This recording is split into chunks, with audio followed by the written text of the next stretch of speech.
Vamos falar sobre transformações gasosas. Antes de falar sobre as transformações gasosas, vamos falar um pouco das características dos gases. Sobre os gases, é importante lembrar que eles ocupam todo o espaço do recipiente onde ele está contido. Eles possuem grande capacidade de compressão e expansão. Eles possuem baixa densidade e eles exercem pressão sobre a parede do recipiente que os contém. Quando estudamos os gases, devemos levar em consideração suas variáveis, que são a temperatura, que é a medida de agitação das moléculas. Quando trabalhando com gases, utiliza-se a escala Kelvin de temperatura, que se obtém pela fórmula Kelvin é igual a temperatura em graus Celsius mais 273.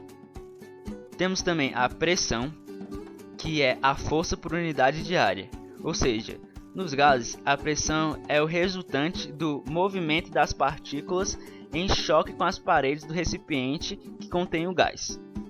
As unidades de medidas mais utilizadas são o ATM e o mmHg.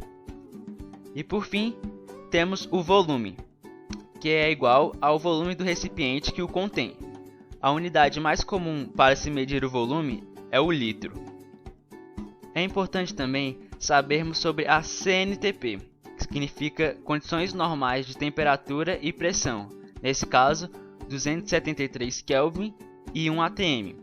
Nessas condições, 1 mol de gás ocupa o volume de 22,4 litros. E por que devemos saber sobre essas variáveis?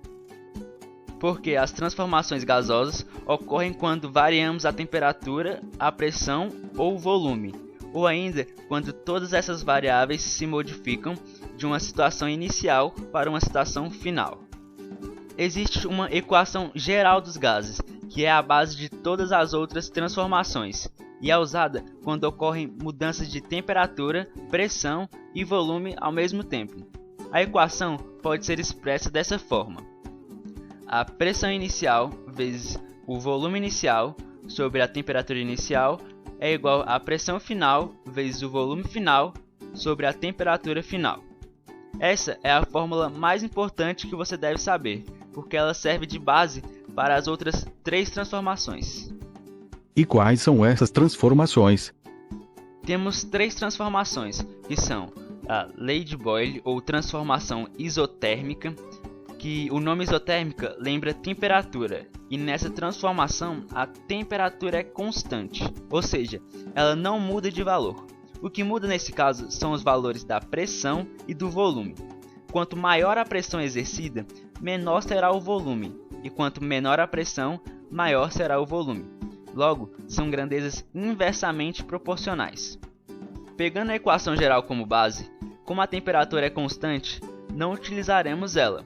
Então, o que sobra são os valores que variam, ou seja, a pressão e o volume, que são relacionados pela equação pressão inicial vezes volume inicial é igual a pressão final vezes o volume final.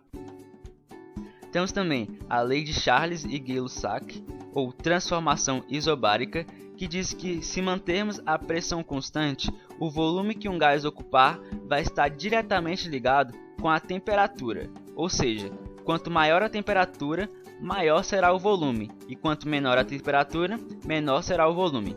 Utilizando a equação geral como base, como a pressão é constante, não utilizaremos ela, nos restando a equação volume inicial sobre a temperatura inicial é igual ao volume final sobre a temperatura final.